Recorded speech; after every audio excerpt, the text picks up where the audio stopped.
میرے ایک دو سوالات کا جواب عمران جلبانی صاحب نے دے دیا کہ میں کوئی دعا جاننا چاہتا تھا اس کے وسلم نے اس رات کے حوالے سے بتائی ہو. ابھی دو تین بات کا ذکر کرتے ہوئے یہ آیا کہ رات جاگ کر گزارنی چاہیے. ہمارے بہت سا جو آج کا یوتھ ہے وہ ایکچولی رات کو صرف جاگ کے گزارنے پہ فوکس کر دیتے ہیں. عبادات کون سی کرنی چاہیے, وظائف کیا پڑھنے چاہیے, خاص دعائیں کیا کرنی چاہیے, اس حوالے سے آپ نوجوانوں کو کیا گائیڈ لائن دیں گے؟ بسم اللہ الرحمن الرحیم. دیکھیے یہ رات محض ایسے ہی شب بیداری والی رات نہیں ہے. اس میں انفرادی طور پر بھی اجتماعی طور پر بھی عبادت کی جا سکتی ہے, لیکن زیادہ بہتر یہ ہے کہ خلوت کی عبادت کی جائے, تخلیے میں انفرادی طور پر. اور جیسا ابھی علامہ صاحب نے کہا کہ حضور علیہ الصلوۃ والسلام نے یہ تعلیم دی کہ اللہم انک عفو کریم تحب العفو فاعف عنی فاعف عنی فاعف عنی یا غفور یا غفور انہا کو بھی تعلیم فرمائی. تو اب عبادت میں یہ ہے کہ قرآن مجید کی تلاوت کریں, کیونکہ اس شب میں قرآن مجید کے نزول کی بات کی گئی ہے, اور یہ شب پہلے سے ہی فضیلت والی تھی, اسی لیے اللہ نے اپنا فضیلت والا کلام اس میں نازل فرمایا.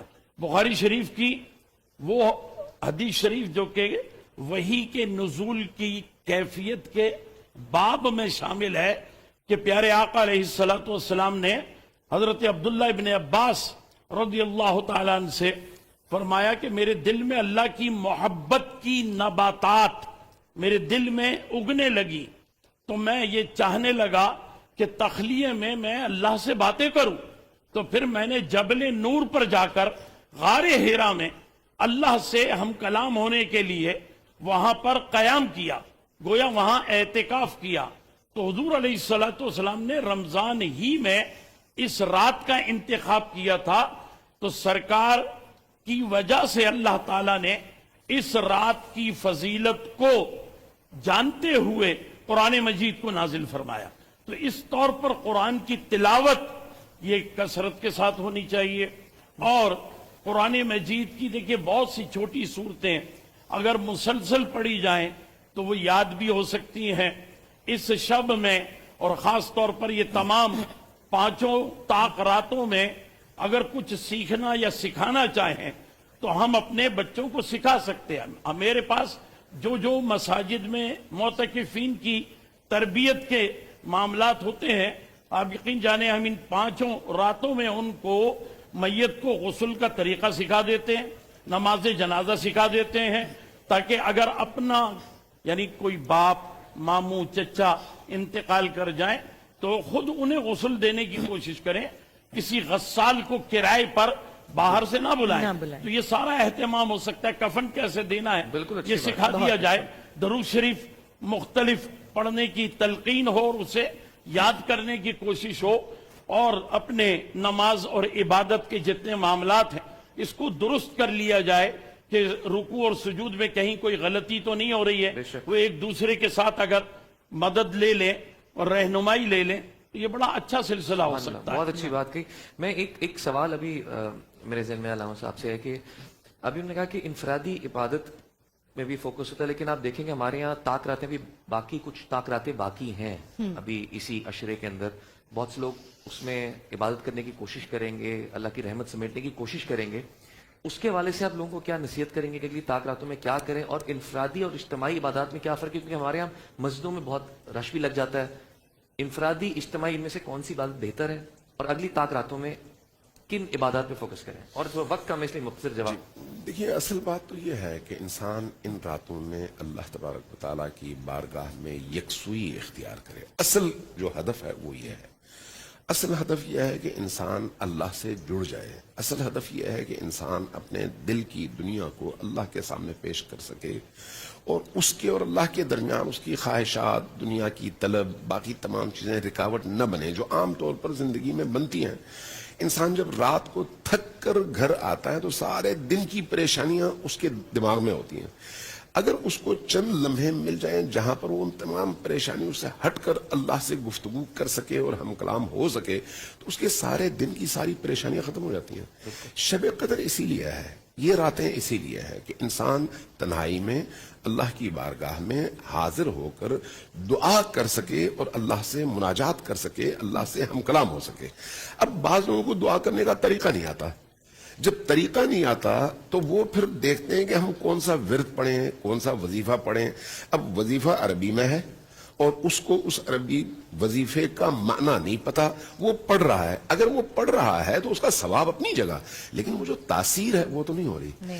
اصل چیز یہ ہے کہ انسان اپنی زبان میں اپنے رب سے وہ بولے جو اس کے دل کی کیفیت ہے، اور اس کے لیے ہر شخص آزاد ہے، چاہے وہ افریقی ہو، امریکی ہو، ایشیائی ہو، ہندو ہو، مسلمان ہو، زبان کی کوئی قید نہیں ہے، اللہ سب کی زبان سمجھتا ہے۔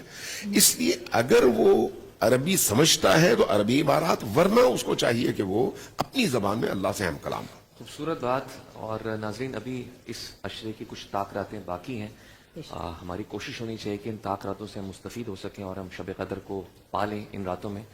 اور علماء کرام آپ کو بہت بہت شکریہ، آپ کی خوبصورت گفتگو سے ہم ناظرین سب مستفید ہوئے۔ ناظرین آپ سے اجازت چاہیں گے اور چھوٹے سے وقفے کے بعد حاضر ہوں گے، دیکھتے رہیے۔ میں میرے ایک دو سوالات کا جواب عمران جلبانی صاحب نے دے دیا کہ میں کوئی دعا جاننا چاہتا تھا اس کے وسلم نے اس رات کے حوالے سے بتائی ہو۔ ابھی دو تین دفعہ بات کا ذکر کرتے ہوئے یہ آیا کہ رات جاگ کر گزارنی چاہیے۔ ہمارے بہت سا جو آج کا یوتھ ہے وہ ایکچولی رات کو صرف جاگ کے گزارنے پہ فوکس کر دیتے ہیں۔ عبادات کون سی کرنی چاہیے، وظائف کیا پڑھنے چاہیے، خاص دعائیں کیا کرنی چاہیے، اس حوالے سے آپ نوجوانوں کو کیا گائیڈ لائن دیں گے؟ بسم اللہ الرحمن الرحیم۔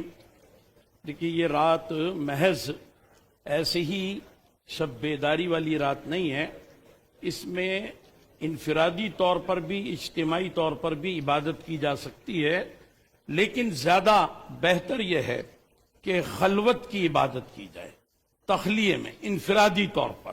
اور جیسا بھی علامہ صاحب نے کہا کہ حضور علیہ الصلوۃ والسلام نے یہ تعلیم دی کہ اللہم انک عفو کریم تحب العفو فاعف عنی فاعف عنی فاعف عنی یا غفور یا غفور انہا کو بھی تعلیم فرمائی۔ تو اب عبادت میں یہ ہے کہ قرآن مجید کی تلاوت کریں، کیونکہ اس شب میں قرآن مجید کے نزول کی بات کی گئی ہے، اور یہ شب پہلے سے ہی فضیلت والی تھی، اسی لیے اللہ نے اپنا فضیلت والا کلام اس میں نازل فرمایا۔ بخاری شریف کی وہ حدیث شریف جو کہ وحی کے نزول کی کیفیت کے باب میں شامل ہے کہ پیارے آقا علیہ الصلوۃ والسلام نے حضرت عبداللہ ابن عباس رضی اللہ تعالیٰ عنہ سے فرمایا کہ میرے دل میں اللہ کی محبت کی نباتات میرے دل میں اگنے لگی، تو میں یہ چاہنے لگا کہ تخلیے میں اللہ سے باتیں کروں۔ تو پھر میں نے جبل نور پر جا کر غار ہیرا میں اللہ سے ہم کلام ہونے کے لیے وہاں پر قیام کیا، گویا وہاں اعتکاف کیا۔ تو حضور علیہ الصلوۃ والسلام نے رمضان ہی میں اس رات کا انتخاب کیا تھا، تو سرکار کی وجہ سے اللہ تعالیٰ نے اس رات کی فضیلت کو جانتے ہوئے قرآن مجید کو نازل فرمایا۔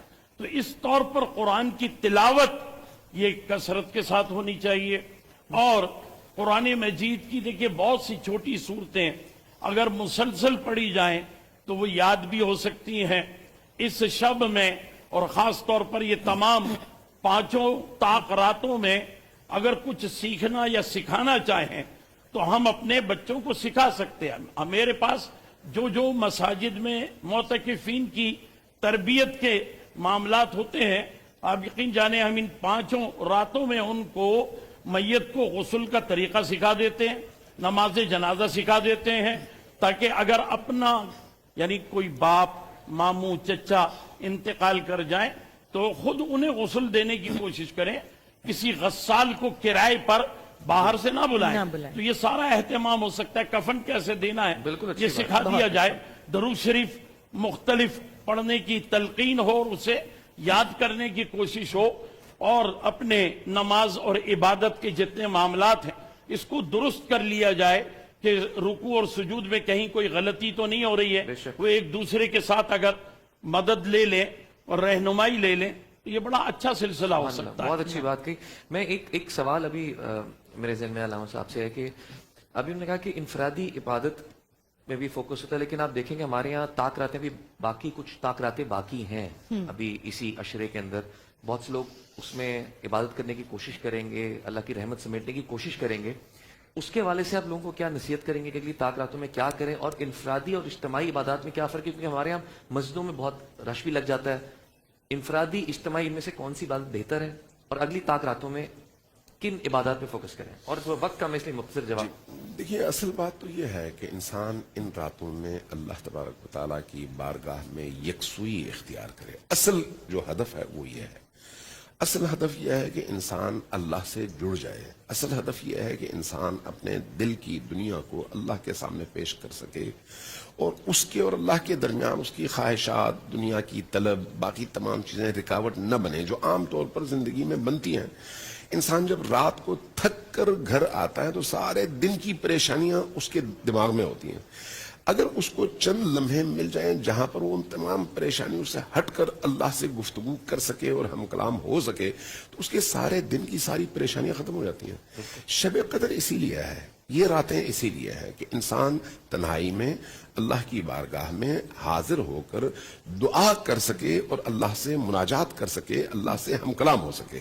اب بعض لوگوں کو دعا کرنے کا طریقہ نہیں آتا. جب طریقہ نہیں آتا تو وہ پھر دیکھتے ہیں کہ ہم کون سا ورد پڑھیں، کون سا وظیفہ پڑھیں. اب وظیفہ عربی میں ہے اور اس کو اس عربی وظیفے کا معنی نہیں پتا، وہ پڑھ رہا ہے. اگر وہ پڑھ رہا ہے تو اس کا ثواب اپنی جگہ، لیکن وہ جو تاثیر ہے وہ تو نہیں ہو رہی. اصل چیز یہ ہے کہ انسان اپنی زبان میں اپنے رب سے وہ بولے جو اس کے دل کی کیفیت ہے، اور اس کے لیے ہر شخص آزاد ہے، چاہے وہ افریقی ہو، امریکی ہو، ایشیائی ہو، ہندو ہو، مسلمان ہو. زبان کی کوئی قید نہیں ہے، اللہ سب کی زبان سمجھتا ہے.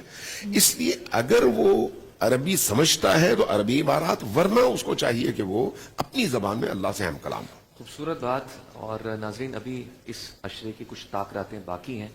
ہماری کوشش ہونی چاہیے کہ ان طاق راتوں سے ہم مستفید ہو سکیں اور ہم شب قدر کو پالیں ان راتوں میں. اور علماء کرام آپ کو بہت بہت شکریہ، آپ کی خوبصورت گفتگو سے ہم ناظرین سب مستفید ہوئے. ناظرین آپ سے اجازت چاہیں گے اور چھوٹے سے وقفے کے بعد حاضر ہوں گے. دیکھتے رہیے